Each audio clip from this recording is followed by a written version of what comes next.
Bonjour Nicole, ça va? Ça va et toi? Très très bien. Moi aussi. Je te propose de faire aujourd'hui un cours de prononciation. Oui. Ok? I wanted you to elaborate in French. Aujourd'hui, vous, euh, aujourd'hui, Yeah. nous sommes pratiqués prononciation. Nous allons faire de la prononciation.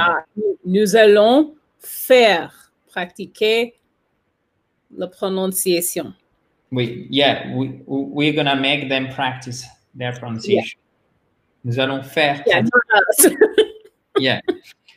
Yeah. So, chers amis, alors, ce qu'on va faire, c'est que, évidemment, on va répéter tous ensemble, mais si vous ne l'avez pas fait, vous pouvez bien évidemment vous abonner à cette fabuleuse chaîne YouTube en cliquant sur le bouton rouge en bas à droite, juste là vers Nicole.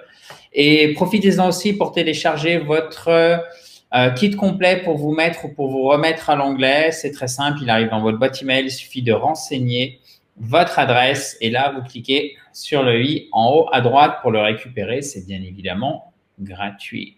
Okay, let's go back to today's lesson. Oh God, which is not this one. I'm sorry, guys. There we Yes, go. perfect. Okay, so depend or not depend? That is the question. Hein? Depend. Oh là là là là. Yeah. Okay. Oh la la is very French, guys. Let me tell you. Yeah. So when you see the apostrophe here, it means that you have to stress this syllable. OK?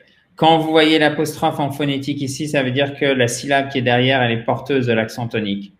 Donc, ne faites pas un dépend. Non. Depend. OK? Depend. Come again, Nicole? Depend. Depend or depend? Depend. Donc, on fait bien l'accent tonique sur la seconde syllabe. Parce que si je dis depend, you do not understand, right? It's not too much. It's okay, but it's not clear. Okay, can you say it like 2 times once again, please? Depend. Depend. Ok. À vous, chers amis.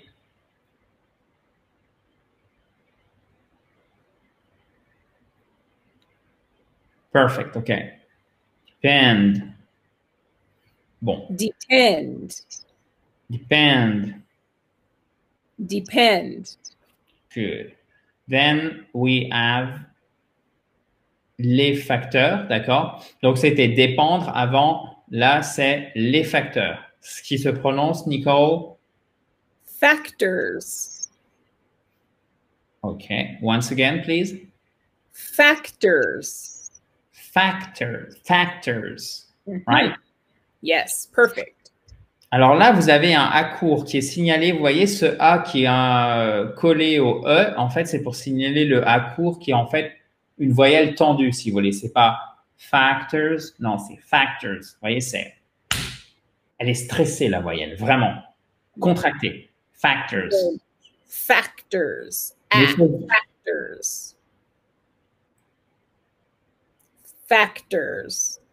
Il faut jamais négliger, par contre, le R à la fin, même s'il n'est pas accentué. On l'entend vraiment. C'est pas parce qu'une voyelle n'est pas accentuée, que ce soit du British English ou de l'American English, qu'on ne l'entend pas. Faites attention de ne pas manger la moitié des mots quand vous prononcez en anglais. Ne dites pas factors. Non, c'est factors.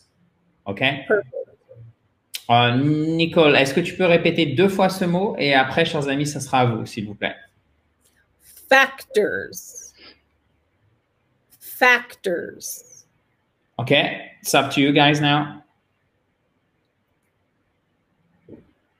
Perfect. Factors. Excellent. Factors. Nicole? Factors. Perfect. Alors, on passe un un nom un petit peu plus complexe parce qu'en fait, il a deux accents toniques. Mais on recherche toujours le premier qui est ici, sur le A court, d'accord? Là, on fait bien attention, on a notre T, maintenant vous commencez à savoir, qui est compressé en deux voyelles, du coup le T se transforme presque en DE. Mais comme c'est un mot qui est un peu long et vous voyez qu'on a notre accent tonique qui est quand même sur la fin, du coup il aurait tendance à un peu s'écrouler sous son poids. Du coup, pour maintenir tout ça et commencer avec un peu d'entrain pour qu'on entende bien chaque syllabe, qu'est-ce que font les anglophones? Ils rajoutent un accent secondaire sur la première syllabe. Donc, ça nous donne personality, OK? Personality et pas personality. Parce que sinon, il ferait bourriche, OK? Donc, ça, on veut l'éviter. Donc, personality. Personality. Personality. Exactly. OK. Nicole, si je dis personality, est-ce que tu comprends quand même si je fais un te à la place du de? OK. But if I want to pronounce it like a real American, I should say personality, right? Yeah. Personality. Yeah. Personality. OK. Bon, vous voyez, c'est pas grave si vous dites personality. Personality, sorry. Le te à la place du de, mais si vous voulez vraiment le faire like an American boy or girl or boy, c'est mieux de faire un de à la place du te. Voilà. À vous de choisir. Tu peux répéter deux fois, Nicole, et après, ce sera à vous, chers amis, s'il vous plaît. Personality. Personality. OK, à vous.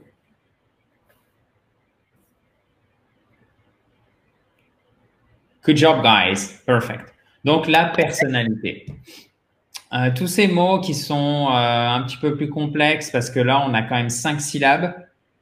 Donc, si je dis pas de bêtises, oui, c'est bien ça. Donc, c'est pas le plus facile. D'accord? Donc, c'est normal. On s'entraîne petit à petit et il faut répéter peut-être 10 fois. C'est exactement comme retenir un mot. Moi, il me faut à peu près 10 fois. C'est le niveau de mémorisation, le niveau de fréquence dont une personne moyenne qui a une mémoire moyenne a besoin. Si vous êtes comme moi dans la moyenne, là aussi, il faudra répéter 10 fois et pas 10 fois juste aujourd'hui. Hein, ça serait trop beau. Il faut que ça soit décalé dans le temps petit à petit pour qu'il y ait cette fréquence qui permet à chaque fois de remonter la courbe de l'oubli pour que ça soit enregistré petit à petit dans votre mémoire long terme. Alors, le quatrième, il est facile. Sauf que nous, bons francophones, on risque d'oublier la première consonne. Ce qui nous donne bien prononcé, Nicole? Hand. Alors, est-ce que c'est and ou hand? Hand. Hand, hand. Yeah. Alors, hand. Sorry? Hand. Very difficult to say the H. Yeah.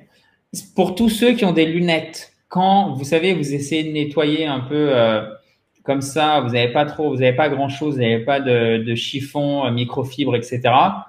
Vous savez, quand vous mettez de la buée sur vos lunettes, comme ça, sur vos verres, pardon, eh ben, c'est exactement de la même façon que vous allez prononcer le H. OK? Parce qu'il ne faut pas non plus s'époumoner, parce que nous, francophones, on a tendance à soit on le zappe complètement, soit on le marque trop. Et ça s'entend tout autant aux oreilles d'un anglophone si vous faites hand. C'est too much. Mais si vous dites hand, ça ne marche pas non plus. Yeah. Donc, c'est hand. Hand. OK? Hand. Hand. Yeah. Hand. Nicole? Yep. Hand. Hand. Hand. À vous, chers amis, deux fois. C'est parti.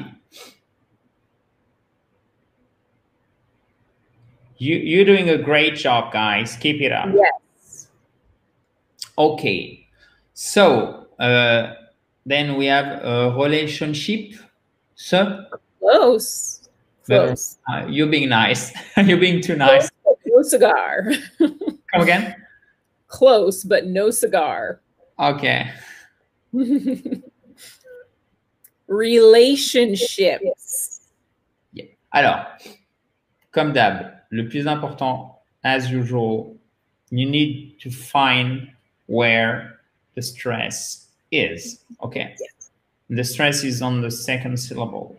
Et là, pour prononcer le A, qui est le porteur de l'accent tonique, vous avez une syllabe, une diphtongue, pardon. Ce n'est pas un E, c'est un A. OK? Relationship, relationship. Et il faut le faire avec cette puissance parce que si vous faites un truc mou ou plat, ça va vous donner relationship. Et aux oreilles d'un Américain, d'un anglophone de manière générale, d'accord, ça va être du blablabla. OK? Donc, relationships. Relationships. Faites bien attention. Là, on vous a mis des petits pluriels hein, parce qu'on est sympa, donc on pense à vous et à votre anglais. Donc, n'oubliez pas de les prononcer. Ce n'est pas relationship, mais relationships. Don't forget the S. Yep.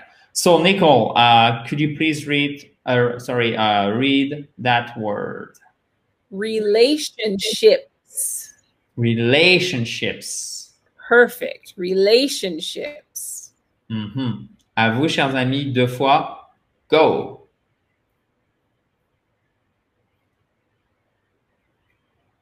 Perfect.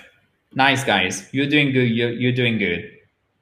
Même diphtongue qu'on retrouve dans le modal qui permet d'exprimer une probabilité, incertaine, ce n'est pas comme le mois de mai en français, ce n'est pas you, ou c'est la permission ou la probabilité incertaine. You may do it.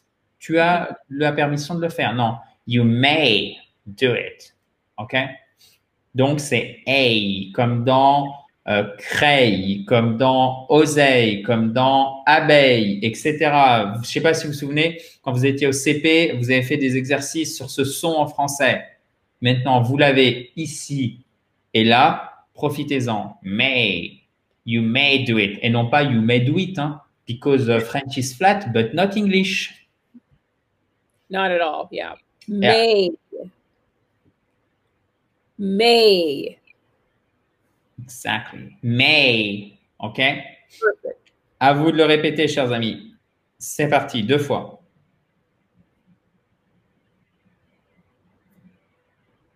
OK, nice. And then we have usually, habituellement? Non. No. You have to say usually. Usually. Donc là, on a un ou qui est assez long, d'accord? C'est une voyelle longue. Vous avez votre accent tonique. Après, vous avez le jou, le e atténué et ensuite le les. OK?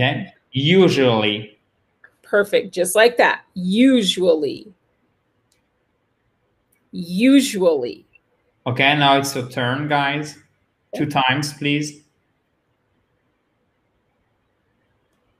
Okay, usually. Usually, yes. OK.